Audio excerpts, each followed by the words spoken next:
Welcome to biology पाठशाला।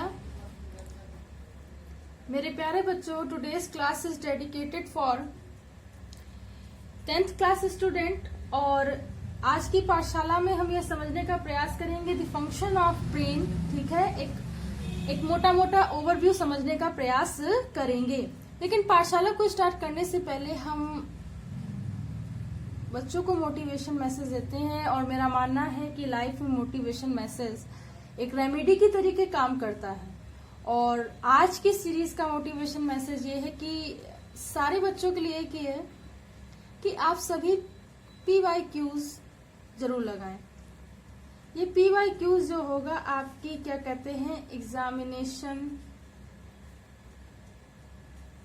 Preparation में काफी हेल्प करेगा। आपके कॉन्सेप्ट क्लियर होंगे और आपको काफी कुछ जानने को मिलेगा। तो इस तरीके से आप प्रयास करते रहिए और आगे बढ़ते रहिए। अगर हम आज की पाठशाला के टॉपिक की बात करें तो एज वेल एज जैसे कि मैंने बताया था कि टॉपिक क्या चल रहा है, नर्वस सिस्टम चल रहा है, राइट? क्या चल रहा है? नर्वस सिस्टम चल रहा है। ठीक, ध्यान से समझिएगा, आ जाएगा। नर्वस सिस्टम चल रहा है और नर्वस सिस्टम में बेटा हम आज पढ़ेंगे फंक्शन ऑफ ब्रेन के बारे में। फंक्शन ऑफ ब्रेन के बारे में, ठीक है।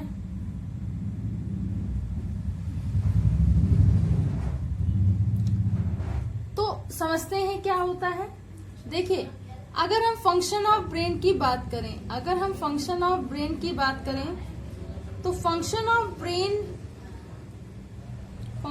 ब्रेन ओवरव्यू की बात करें तो देखिए मोटी मोटी इसमें चीजें क्या निकल के आती हैं और हमें क्या इसका अथासार लेना है, क्या ज्ञान की बातें हैं, ये समझने का प्रयास करेंगे। चलिए देखिएगा और समझिएगा। सबसे पहला जो ओवरव्यू है, सबसे पहला ओवरव्यू क्या है? नंबर वन का ओवरव्यू क्या होता है कि एक्सेप्टेंस ऑफ इम्पल्स या नर्व इम्पल्स भी कह सकते हैं। ठीक, इम्पल्स। तो ये क्या करते हैं? ये नहीं होगा। ठीक, एक्सेप्टेंस ऑफ नर्व इम्पल्स या इम्पल्स यानी कि आवेगों को ग्रहण करना। आवेगों को क्या करना? ग्रहण करना। आवेगों को ग्रहण करना। ठीक, राइट, ओके। देखिए समझिएगा, आवेगों कैसे ग्रहण करते हैं। देखिए, पूरे जीव शरीर में सूचनाओं के आदान प्रदान के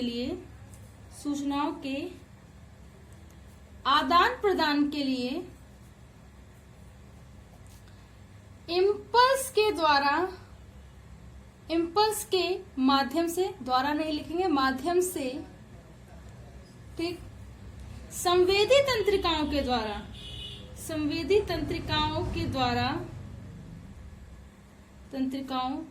द्वारा क्या होता है? ये जो इम्पल्स होता है पर्टिकुलर सेल टू सेल क्या करता है? प्रसारित होता है, विस्तारीकृत होता है। तो द हेल्प ऑफ क्या कहते हैं, यानी कि संवेदी यानी सेंसरी नर्व सेल्स के माध्यम से, with the help of sensory nerve cells impulse is transformed to one cells to another cells and a cells is individual action or a response। जब कोई भी नर्व इम्पल्स होगा वो संवेदी तंत्रिकाओं के द्वारा सेल टू सेल्स जाता है, तो पर्टिकुलर सेल्स क्या करती है? रिस्पॉन्स करती है या एक्शन करती है। ये इसका पहला काम होता है। देखिए दूसरा काम क्या होता है।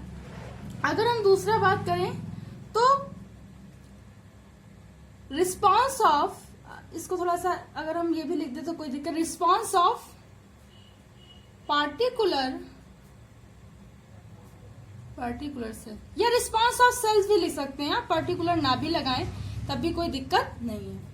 देखिए, रिस्पॉन्स ऑफ पर्टिकुलर सेल या इंडिविजुअल सेल्स या सेल्स की बात करें तो देखिए, जब ये आवेग हैं, ये इम्पल्स हैं, ठीक है, ठीक, ये क्या करेंगे? सेंसरी नर्व सेल्स की तरह अगर ये ट्रांसफॉर्म हो रहे हैं बेटा, तो ये कहाँ जाएंगे? पर्टिकुलर सेल्स में जाएंगे। देखिए फ्लो चार्ट समझ लोगे तो हमेशा के लिए आ जाएगा, पर्टिकुलर सेल्स में जाएंगे। जब ये पर्टिकुलर सेल्स में जाते हैं तो यहाँ पर क्या होती है, एक्शन होता है, एक्शन होता है, यानी कि उसके प्रति अनुक्रिया होती, किसके प्रति, उस नर्व इम्पल्स या उस स्टिमुलाई के प्रति क्रिया होती, जिसे हम लोग क्या बोलते हैं मेरे प्यारे बच्चों, इसे हम लोग रिस्पॉन्स बोलते हैं, इसे हम लोग क्या बोलते हैं, रिस्पॉन्स बोलते हैं। तो ये बात आप लोग याद रखेंगे, ठीक है। इम्पल्स कहाँ है, सेंसरी नर्व सेल्स में है, ये पर्टिकुलर सेल्स में है, पर्टिकुलर सेल्स में क्या होगा, आसपास की सेल्स या मसल्स के द्वारा एक्शन होगा, that is the response for the particular stimuli और stimulus, okay.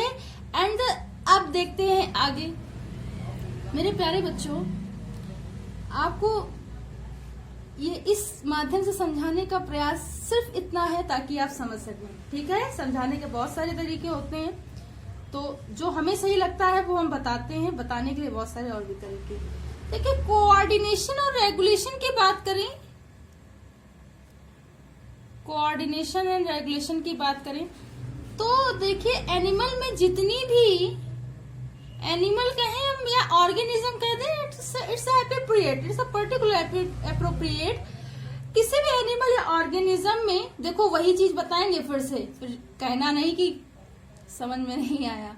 Sense nerve cells आई, ठीक है, सेंस नर्व सेल्स आई, यही चलेगा सिस्टम पूरा, ठीक है। पर्टिकुलर ऑर्गेनिज्म में सेंस नर्व सेल्स आई, ठीक, तो क्या हुआ, एक्शन हुआ, एक्शन से क्या हुआ, सेल्स रिस्पॉन्स की, ठीक है, क्या की, रिस्पॉन्स की। और जब ये रिस्पॉन्स की, तो जब ये रिस्पॉन्स करती हैं, देखिए ध्यान से समझिएगा, जब ये रिस्पॉन्स की तो सारी क्या हुई, फिजियोलॉजिकल, और अच्छे से समझ लो, हम और अच्छे से आपको बता दे, फिजियोलॉजिकल एक्टिविटी में सेल क्या हुई, रिस्पॉन्स की, ठीक है। जब ये फिजियोलॉजिकल एक्टिविटी में रिस्पॉन्स करती हैं तो जो ब्रेन होता है मेरे प्यारे बच्चों, जो ब्रेन होता है, सारी फिजियोलॉजिकल एक्टिविटी के लिए, सारी फिजियोलॉजिकल एक्टिविटी के लिए क्या करता है, that's play a part in important physiological activity, that is the coordination. Coordination का काम करेगा, समन्वय का काम करेगा, एंड रेगुलेशन, किसका काम करेगा, रेगुलेशन का काम करेगा। इतनी बात तो मोटी मोटी आप लोग याद रखोगे, इतनी बात कैसे याद रखोगे, मोटी मोटी, ठीक है। आगे बढ़ते हैं, फोर्थ अगर हम बात करें, देखिए फोर्थ क्या होता है मेरे प्यारे बच्चों, अगर फोर्थ इसकी बात करें तो सबसे ज्यादा जो इम्पोर्टेंट है वो है स्टोरेज ऑफ सिग्नल, सिग्नल कह दें या हम इसे मैसेज भी कह सकते हैं, एक ही तो बात है। चलिए देखिए, अगर देखो आपको लिखना तो पड़ेगा, बिना लिखे तो नंबर नहीं मिलते हैं, ठीक है, तो आपको लिखना तो पड़ेगा। अगर आप यही कहानी फिर से बता दीजिए कि ये जो इम्पल्स है सेंसरी नर्व सेल्स में आया, पर्टिकुलर सेल में एक्शन हुआ, रिस्पांस हुआ, और रिस्पांस होने के बाद क्या होता है कि ब्रेन द्वारा कोऑर्डिनेशन और रेगुलेशन का काम होता है, इतनी बात लिखोगे, ठीक। तो आप लिखोगे कि ब्रेन में, इसके बाद लिखोगे ब्रेन में कई सारे सिग्नल एवं मैसेज के लिए क्या होते हैं, सेंटर होते हैं, क्या होते हैं, केंद्र होते हैं, क्या होते हैं, केंद्र होते हैं, जिनसे सूचनाओं का आदान प्रदान होता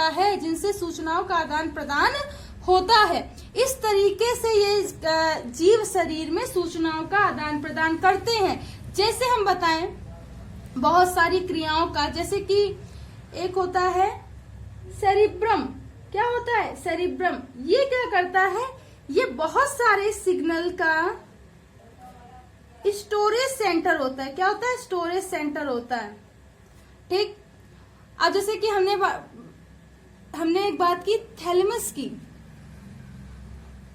क्या प्रोथैलेमस की बात की, तो ये क्या करेगा, टेम्परेचर है ना, टेम्परेचर है, हीट रेगुलेशन है, बीटिंग है, ठीक है, हीट रेगुलेशन है, बीटिंग है, इन सब का क्या करता है, काम करता है। तो इस तरीके से क्या हुआ कि ये क्या करता है कि ब्रेन जो है कई सारे सिग्नल मैसेज का क्या करता है, एक केंद्र होता है, कई सारी फिजियोलॉजिकल एक्टिविटी के लिए एक संदेश को स्टोरेज या संग्रह का काम करता है। जैसे हम एक एग्जांपल दे सकते हैं, सेरिब्रम क्या करता है, सिग्नल स्टोरेज का काम करता है, ठीक। थैलेमस या प्रोथैलेमस क्या होता है कि ये टेम्परेचर और हीट रेगुलेशन का काम करता है। तो कुछ इस तरीके से ओवरव्यू रहता है। आपको कहानी क्या याद रखनी है? कहानी का मतलब एक ओवरव्यू, एक structure, that is the form of ढांचा, इट्स अ फ्लो चार्ट। क्या याद रखोगे? इम्पल्स से सेंसरी नर्वस सेल्स है, सेंसरी नर्वस सेल से पर्टिकुलर सेल्स है, पर्टिकुलर सेल से एक्शन आया, एक्शन से आया रिस्पॉन्स, रिस्पॉन्स से क्या आएगा? फिजियोलॉजिकल एक्टिविटी, फिजियोलॉजिकल एक्टिविटी कहाँ होती है? ब्रेन में। ब्रेन में क्या होता है? कोऑर्डिनेशन एंड रेगुलेशन, और कोऑर्डिनेशन एंड रेगुलेशन क्या होता है? ये क्या करता है? सिग्नल स्टोरेज सेंटर का काम करता है। तो बिल्कुल ये मुझे याद हो गया, ठीक है। हम इसे कई बार बता सकते हैं, ठीक है, और मेरे दिमाग में ये चीज बैठ गई है। आप भी कोशिश करिए कि आपके दिमाग में भी बैठ जाइए। कुछ इस तरीके से इसका ओवरव्यू होता है। मेरे प्यारे बच्चों, अगर आज की पाठशाला आपको समझ में आई हो तो इसे ज्यादा से ज्यादा बच्चों तक शेयर कीजिए, सब्सक्राइब कीजिए। Give a more affection for biology Pathshala, and thanks to watch this video.